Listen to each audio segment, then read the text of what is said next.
하나님의 오늘 우리에게 주신 말씀은 에스겔서 17장 11절에서 24절까지 말씀입니다. 에스겔서 17장 11절에서 24절까지 말씀을 봉독해 올려드릴 때 함께 해주시기 바랍니다.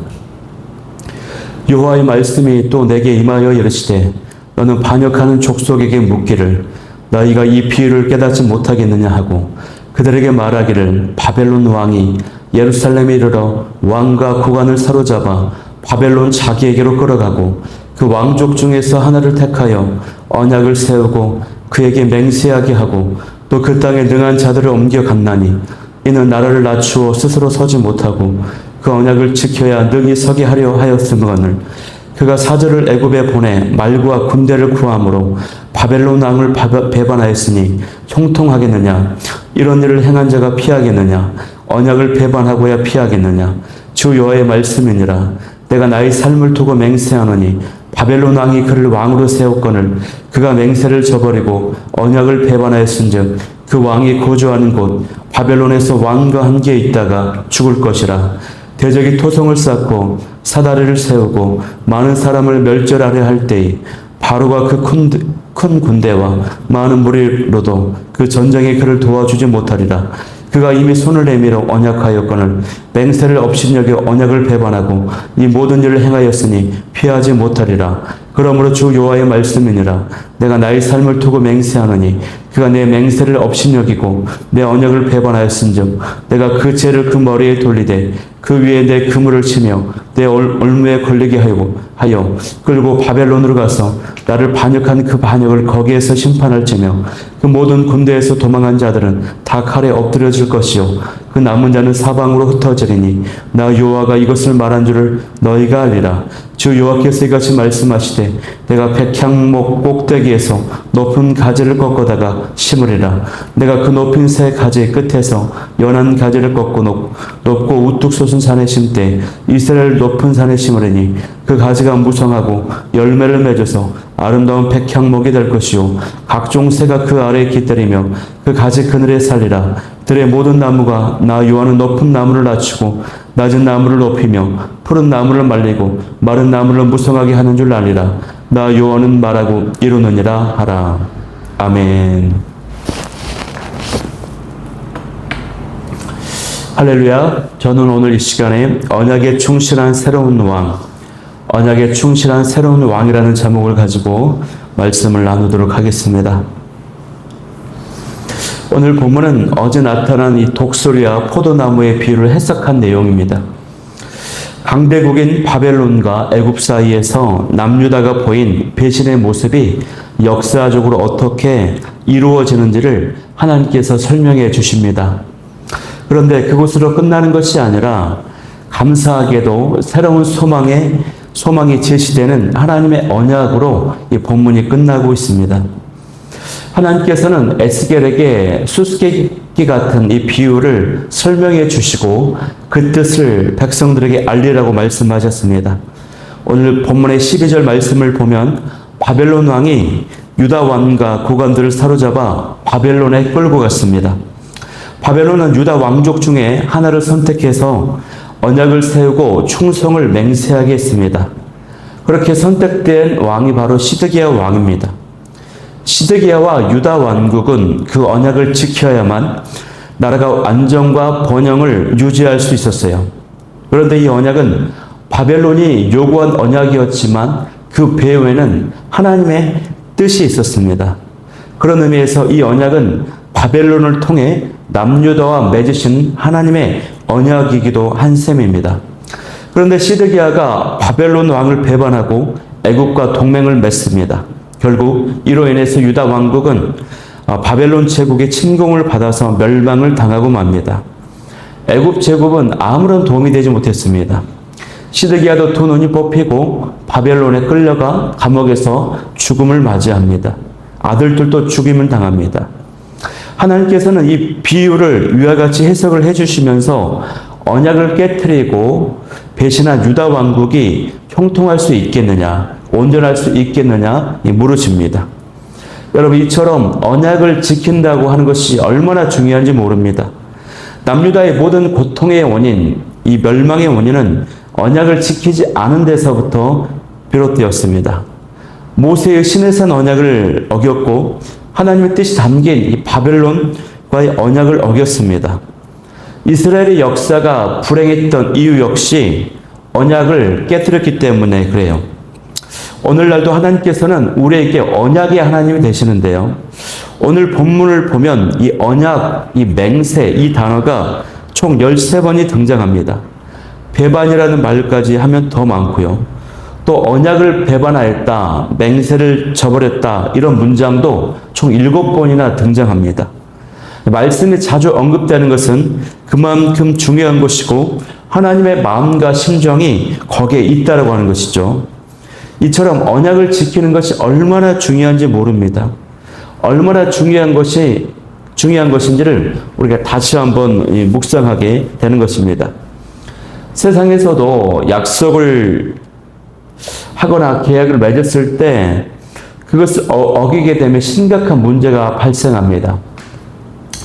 저도 이제 우리 교회를 개척하고 교회 옆으로 집을 이사를 해야 되기 때문에 집을 부동산에 내놨는데 감사하게도 엊그제 이제 계약이 됐습니다. 그런데 그 계약서에 보면은 이 계약을 어기면 계약금의 2배를 물게 된다. 이런 계약의 내용, 약속의 내용이 있는 것이죠. 굉장히 친했던 친구와 한번 약속을 어겼다고 철천지의 원수가 될 뻔한 적이 있습니다. 이 세상에서도 이렇게 약속을 지키는 것이 굉장히 중요합니다. 그런데 하물며 하나님과 맺은 언약은 얼마나 더 중요하겠습니까? 그런데 우리는 하나님과의 약속을 소홀히 여길 때가 있습니다. 또 지키지 않을 때가 있다고 하는 것입니다. 여러 가지를 작정하지만 또 하나님 앞에서 여러 가지를 결단하고 약속을 드리지만 신실하게 지키지 못할 때가 있어요. 또한 당장의 어려움이나 이 불안감 때문에 하나님의 말씀보다는 세상의 방법이나 해결책을 먼저 찾기도 합니다. 그런데 여러분, 하나님께서는 저희에게 단 한 번도 언약을 지키지 않은 적이 없으십니다. 소홀한 적이 없으세요. 오늘 이 말씀은요, 언약을 소홀히 하고 여겼던 저와 여러분들에게 경종을 울리는 말씀이세요. 그 무엇보다도 하나님과의 언약을 최우선으로 지키는 삶이야말로 가장 복되고 안전한 길입니다. 하나님께서는 어떤 상황 가운데서도 언약을 지키시고 신실하셨기에 하나님의 자녀인 우리 역시도 하나님의 언약에 신실하고 충성스럽게 순종하며 나아가는 그런 모습으로 서 있는 저와 여러분이 될 수 있기를 간절히 소망합니다. 역사의 주관자이신 하나님께서는 이 심판의 방식과 장소와 결과를 오늘 본문에서 다 말씀해 주셨습니다. 유다가 멸망하는 와중에 겨우겨우 목숨을 구해 흩어진 사람들은 이 모든 심판을 행하신 분이 언약의 하나님 여호와이심을 알게 된다라고 말씀하세요. 선지자를 통해 예언하신 그 내용이 그대로 이루어졌기 때문에 그때서야 비로소 깨닫고 하나님께서 이렇게 하셨다라고 하는 것을 인정하신다라고 하는 겁니다. 인정한다라고 하는 겁니다. 여러분, 우리는 하나님께서 분명히 말씀하셨는데도 이 대가를 치르거나 어떤 일에 고통스러운 일을 다 겪고 나서야 뒤늦게 하나님이 이렇게 행하셨다라고 깨닫고 후회할 때가 많이 있습니다. 너무나도 안타깝습니다. 부도가 나서야 주일 성수를 합니다. 잘 나가는 가게가 갑자기 불에 타고 물난리를 겪고 나서야 그제서야 신앙을 갖게 됩니다. 주변에서 많은 사람들이 전도를 했습니다. 그럼에도 불구하고 예수님을 믿지 않았어요. 교회를 가지 않았어요. 그런데 남편이 갑자기 집을 나갑니다. 이혼을 하게 됩니다. 자녀들이 어려움을 겪게 됩니다. 그러고 나서야 신앙을 갖기로 했던 그런 권사님들의 이야기도 들은 적이 있습니다. 우리는 너무 어리석어서 하나님이 말씀하시고 경고하셨음에도 불구하고 그제서야 심판과 어떤 재앙, 큰 어려움을 겪고 나서야 깨닫고 돌이키는 경우가 있어요. 바라옵기는 저와 여러분은 심판과 어떤 고난의 사건이 일어나기 전에 깨닫고 돌이킬 수 있는 은혜가 저와 여러분 가운데 있기를 간절히 소망합니다. 그러려면 우리가 영적인 민감성을 가져야 됩니다. 영적인 민감성은 그냥 오는 것이 아니라 말씀과 기도로 우리가 충만함을 유지할 때, 말씀과 기도를 통해 영성을 갖게 되고 성령의 충만함을 유지해야만 그것이 가능한데, 이 은혜가 저 여러분 가운데 있기를 소망해요. 그런데 감사하게도 오늘 말씀을 보면은 하나님께서는 22절 말씀부터 새로운 소망에 대한 약속을 허락해 주십니다. 그것은 하나님께서 친히 백향목 꼭대기에서 높은 가지를 꺾어다가 심으신다고 말씀하세요. 그리고 그 가지에서 연한 가지를 꺾어서 높고 우뚝 솟은 산에 심으신다고 말씀하세요. 그 산은 이스라엘의 높은 산인데 바로 시온 산을 의미합니다. 그렇게 심겨진 가지는요, 이제 무성하게 자랍니다. 많은 열매를 맺습니다. 그래서 아름다운 백향목이 된다라고 말씀하고 있어요. 여러분, 백향목은요, 어떤 나무냐면 그야말로 수백 년에서 수천 년까지 사는 소나무와 같은 침엽수인데요. 레바논, 시리아 이런 고산지대에 사는 나무입니다. 길이는 30에서 40m까지 자라고요. 이 둘레는 수미터에 달한다고 합니다. 그리고 성전 건축이나 다윗이 자신의 왕궁을 지을 때도 사용되었던 목재입니다. 그야말로 장엄하고 위험이 있는 나무예요. 성경에서 이 백향목은요, 그렇게 영적인 견고함, 그리고 의로움, 영원성을 상징하는 그런 나무로 취급되어 왔습니다. 그런데 그 가지가 너무나도 크고 아름답게 성장하고 자라게 되니까 각종 새들이 찾아와서 살게 된다, 쉼을 얻게 된다, 이렇게 말씀하고 있어요. 여러분, 우리가 어제부터 보았던 이 비유, 큰 독수리와 포도나무의 비유가 있었죠. 바벨론의 느부갓네살 왕은 그 왕을 의미하는 이 독수리가 시드기야 왕을 의미하는 가지를 꺾어서 심었어요. 그런데 결과적으로 실패하고 말았습니다. 이 비유에 빗대어서 이제 하나님께서 친히 가지를 꺾어서 높은 산에 세우신다라고 하는 것입니다. 그런데 이번에는 하나님께서 직접 행하시기 때문에 실패할까요? 실패하지 않습니다. 성공합니다. 그러면 그 연한 가지는 누구를 의미하는 걸까요? 맞습니다. 그 연한 가지는 바로 예수 그리스도를 의미합니다. 이사야 11장 1절 말씀을 보면은 이새의 줄기에서 한 싹이 나며 그 뿌리에서 한 가지가 나서 결실할 것이오라고 말씀이 예언된 적이 있습니다. 그 가지가 바로 메시아이신 예수 그리스도이십니다. 하나님께서는 오늘 본문에서 예수 그리스도를 통해 이루어질 메시아적 약속을 선언해 주고 계시는 것입니다. 여러분, 인간의 반복적인 절망과 죄악과 실패 속에서도 하나님께서는 이처럼 새로운 소망을 우리에게 심어 주십니다. 그리고 그 소망은 예수 그리스도를 통해 결실을 맺게 될 것입니다. 제약된 우리는요, 예수님을 믿음으로 하나님으로부터 의롭다고 여김받습니다. 지극히 천한 우리는요, 예수님을 통해서만이 지극히 높으신 하나님께 도달할 수 있어요. 하나님을 만날 수 있습니다. 이 새들이 백향목에 깃들어서 쉼과 즐거움을 얻는 것처럼 연약하고 무지한 우리는 예수 그리스도 아래서만 진정한 안식과 평안함을 누릴 수가 있습니다.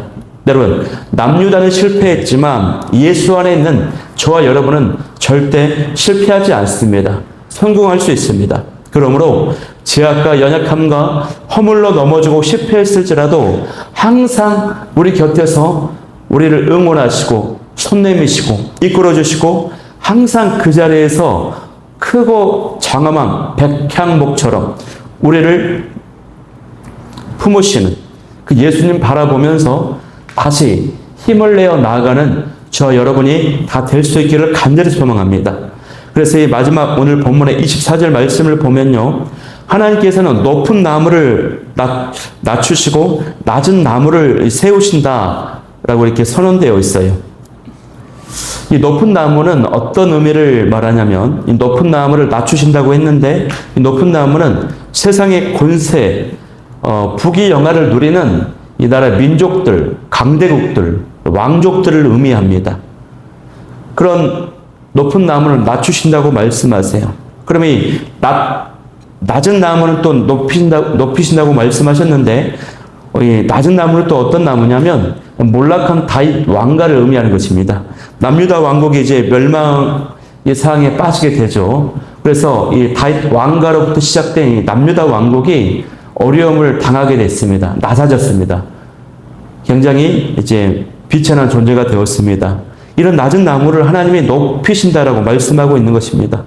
하나님은 또한 푸른 나무를 말리시고 마른 나무를 무성하게 하시는 분이십니다. 여러분, 성도는요, 절대 주권을 지니신 하나님을 알아야 됩니다. 아는 것에서 그치지 말고 하나님의 절대 주권을 인정하고 그 모든 것에 순복할 줄 알아야 됩니다. 순복할 수 있어야 됩니다. 그러므로 하나님께서 나를 낮추실 때에 그것을 기꺼이 받아들일 수 있는 믿음과 자세가 있기를 원하고요. 하나님께서 또 낮은 나를 높이실 때에는 그 사실로 인해 찬양하며 영광 돌릴 수 있는 저 여러분이 될 수 있기를 간절히 소망합니다. 그래서 예수 그리스도 안에서 우리가 평안함을 맛보고 기뻐하며 열매를 맺으며 심과 진정한 안식을 얻게 되는 은혜가 있기를 소망해요. 그래서 오늘도 간절히 기도하기를 원하는 것은 주님, 오늘도 은혜 베풀어 주옵소서. 이 기도 제목 가지고 나아갈 수 있기를 간절히 소망합니다. 이 말씀 붙잡고 세 가지 기도 제목 선포하겠습니다. 첫 번째, 하나님의 신실하시니 나도 언약의 신실한 자가 되게 하여 주옵소서. 두 번째는 말씀과 기도로 영적 민감함을 가지고 징계가 오기 전에, 심판이 오기 전에 돌이킬 수 있게 도와주옵소서. 세 번째는 오늘도 예수 그리스도 안에 있는 은혜와 기쁨과 소망을 마음껏 누리며 살게 하여 주옵소서. 이 기도 제목 가지고 나아가도록 하겠습니다. 우리 아버지 사랑합니다. 찬양하며 나아가도록 하겠습니다.